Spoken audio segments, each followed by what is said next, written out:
My friends, I want you to pause for a moment and look inward, because what I am about to tell you may alter the very foundation of the way you have been approaching your desires.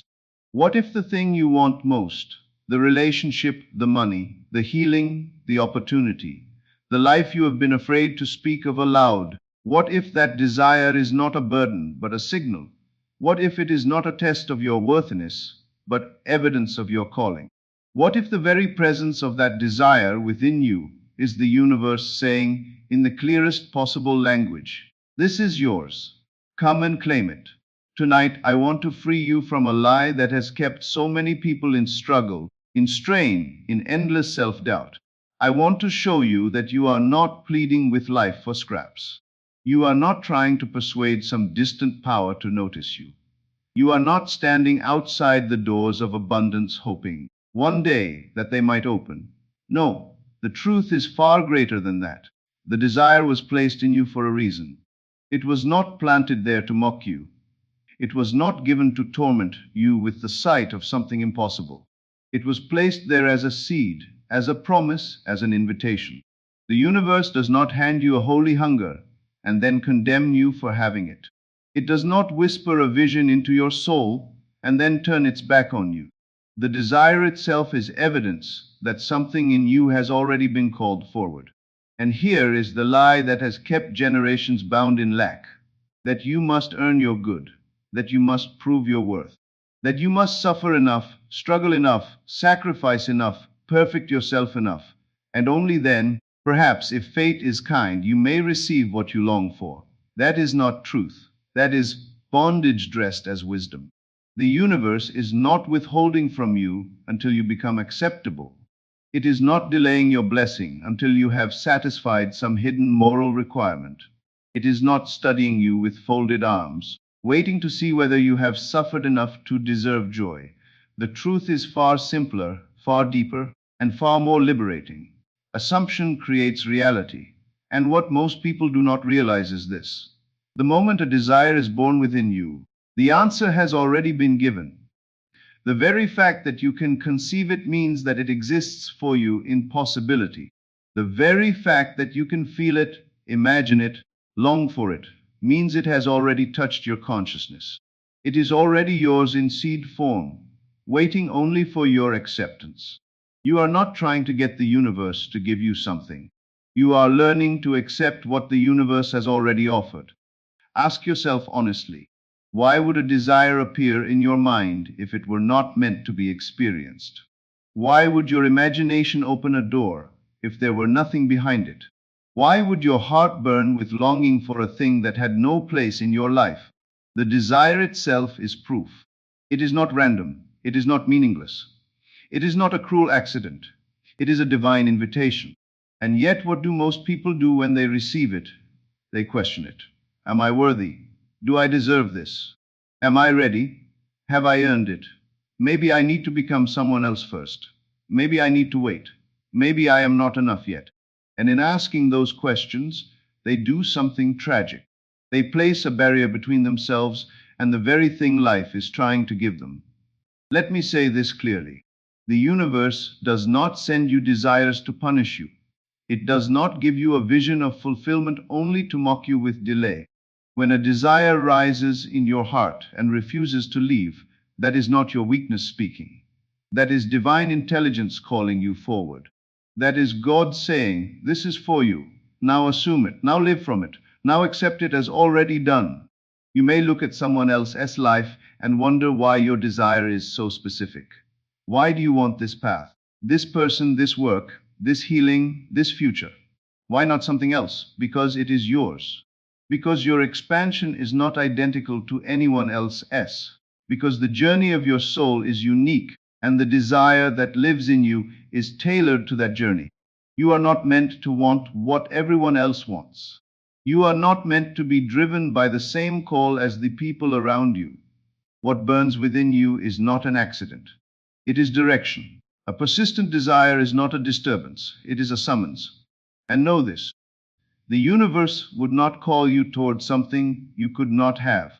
It would not draw your attention to a closed door and call that destiny. The door appears only because the way is already prepared in another dimension of being. You are not creating the possibility through effort. You are becoming conscious of what was always available. I once spoke with a man who carried a story inside him for years. He wanted to write a book, but he told himself he was not educated enough, not skilled enough, not important enough. He said, "Who am I to write a book? There are real writers. There are trained people. There are people far more qualified than I am." I asked him a simple question. Then why was that story placed in you and not in someone else? He became quiet. I said, "Do you think the universe makes mistakes? Do you think the impulse that keeps returning to your heart is meaningless? Do you think the thing that will not leave you was given to you by accident?" He looked at me, and something softened in him. Then I told him, the desire itself is the evidence. The very fact that it lives in you means it is meant to be expressed through you. That changed him. He stopped asking whether he had earned the right to write. He stopped trying to prove he was worthy. He simply accepted that if the desire was there, the invitation was real. He began to write from that understanding. The book was published. It reached thousands, not because he finally became worthy, but because he finally agreed with what was already true. That is what I want you to understand. Your desire is not a test. It is not a trick. It is not a trap. It is an invitation. Now let me address another lie that has kept people waiting far too long. The idea that the universe is withholding your good until you are ready. People say, maybe I am not ready yet. Maybe I need more time. Maybe I need another lesson. Maybe I must heal more before I can receive. Maybe I must become a better version of myself first. And I ask, who taught you this? Who told you that the universe is in the business of delay for delay's sake? The universe is not withholding. You are. The universe has no concept of not ready in the way you think of it. It does not look upon you and say, no, not yet. They must wait a few more years. It responds only to the state you occupy. It mirrors what you assume to be true. If you assume you are not ready, life reflects that back. If you assume you must wait, life reflects that back. If you assume you are undeserving, life reflects that back. If you assume the blessing is yours now, life must eventually reflect that too. The universe is a mirror. It does not judge. It does not argue. It reflects. So when you say, I am not ready for love, the mirror agrees. When you say, I am not ready for wealth, the mirror agrees. When you say, I must suffer more before I heal, the mirror agrees. But the mirror is not inventing those beliefs. You are. Then life simply confirms them. The truth is, you are ready the moment you desire it. Think of a child learning to walk. Does the child sit down and question whether it has earned the right to stand? Does it wonder whether it is spiritually prepared to take a first step? No. It desires to walk, and so it attempts to walk. It falls, it tries again, it falls again, it rises again. The child does not say, maybe walking is not for me. The child does not say, maybe I must crawl forever. The child assumes movement, because movement is natural. And so it is with your desire. The very presence of it means you are ready to enter the state that fulfills it. You do not need to earn the right to want. You do not need to justify the longing. You do not need to make yourself small before asking life to enlarge you. You simply need to assume the thing desired is already yours. I want to tell you about a woman who understood this, because once she understood it, her entire world changed. She came to one of my lectures many years ago. She was in her 40s, unmarried, and deeply lonely. She had convinced herself that love had passed her by. She believed she was too old, too late, too overlooked. She told herself the good men were gone, and that perhaps she had been meant to live and die alone. And yet the desire for love remained in her heart. It would not go away. After the lecture, she came to speak with me. She said, I want to believe what you are saying, but I struggle with this one thing. How do I know the universe actually wants me to have love? How do I know I am not simply fooling myself? I looked at her and asked, do you desire it? More than anything, she said. Then I said, that is your answer. The desire itself is proof that the universe wants you to have it. She was silent. I continued, the universe does not plant a longing in your heart only to deny it forever. The longing is not the punishment. It is the path. Then something in her changed. She stopped asking permission. She stopped debating whether she deserved it. She stopped measuring her life by what had not happened. She began to assume, if I desire love, then love desires expression through me. If the universe placed this longing in my heart, then the fulfillment of it must also be prepared. Each night she practiced the feeling of being loved, not someday, now. She occupied the state of one who is cherished. She no longer prayed from absence. She prayed from acceptance. Within 3 months, after years of loneliness, she met someone, not through frantic searching, not through desperation. He came into her life through a chain of events she could never have orchestrated by force. When she told me, she said, the moment I stopped asking whether I was allowed to have love and started accepting that it was mine, everything changed. I stopped being desperate. I stopped being afraid. I simply knew it was already mine. And that is the shift. Stop asking permission. Stop questioning your worth. Stop trying to earn what has already been placed within your reach. The universe wants you to have it. Now let me show you how this truth becomes practical. First, recognize the desire as evidence. When something continues to return to your heart, when it refuses to leave you alone, that is not foolishness. That is insistence. The universe does not call once and disappear. It keeps returning the thought to you until you are ready to accept it. Second, release the need to know how. It is not your task to map the road. Your task is to accept the destination. The path will reveal itself in ways you could never force or predict. Third, stop testing your worthiness. Each time you ask, do I deserve this? You re-enter separation. You step back from what is already yours in consciousness. Replace the question with a statement.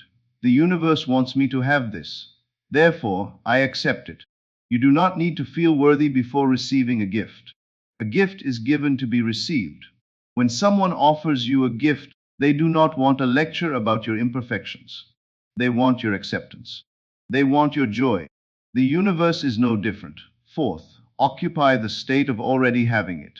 This is the great secret. Live in the end. Feel it now. See it now. Rest in the inner certainty that the wish has already been fulfilled in the unseen. You are not trying to persuade life. You are agreeing with what has already been established in consciousness. Close your eyes and imagine the scene that would be true if your desire were already realized. Not as fantasy, as fulfillment. Do not imagine from hope, imagine from knowing, because the universe has already said yes. Fifth, move as one who has received. Do not walk through life in the posture of begging. Walk as one who knows what is theirs is on its way. Walk as one who has already been answered. Walk with calm, unforced certainty, not arrogance, not grasping, not desperation, but quiet confidence, quiet gratitude, quiet reception. Now perhaps you are thinking, but what about all the times I tried and failed? What about the doors that closed? What about the delays? What about the evidence that seems to say this is not for me? Hear me carefully. A closed door is not always a refusal. Sometimes it is redirection. Sometimes it is the universe saying, not this path, not this timing, not from this state. Because the universe can only deliver in harmony with consciousness. If you are trying to receive from desperation, the gift cannot settle properly. If you are trying to receive from unworthiness, you will reject it even if it arrives. If you are trying to receive while still seeing yourself as without, you will continue to create without. So sometimes the delay is not denial, it is preparation of consciousness. Not because you are not enough, but because you are still identifying with the wrong state. The desire remains. The invitation remains. The promise remains. You simply must align yourself with it. And the moment you do, everything begins to move. I have seen this happen countless times. Doors that were shut begin to open. Opportunities that were invisible become obvious. The thing that once seemed impossible becomes inevitable. Not because the universe changed its mind, but because you changed your assumption. I knew a man who struggled financially for years. He worked relentlessly, held multiple jobs, and still lived under pressure. He came to me tired, worn down, and discouraged. He said, I have tried so hard. I have worked so much. Why am I still struggling? What am I doing wrong? I answered him plainly. You are trying to earn what the universe has already made available. But you are approaching money from the state of lack, and so lack keeps being reflected back. He said, but I have to work. I cannot just sit here and expect money to appear. I said, I am not asking you to stop working. I am asking you to stop working from lack. Begin working from abundance. Assume the universe wants you to be prosperous. Accept it in consciousness. Then move from that state. He took the advice seriously. Each morning before work, he sat quietly and affirmed to himself, the universe wants me to be abundant. I accept this. I am abundant now in consciousness. He began to imagine what financial ease felt like. Not one day, now, not someday, already. Then he went to work from that inner condition. And something remarkable happened. Within 2 weeks, his boss gave him a raise without him asking.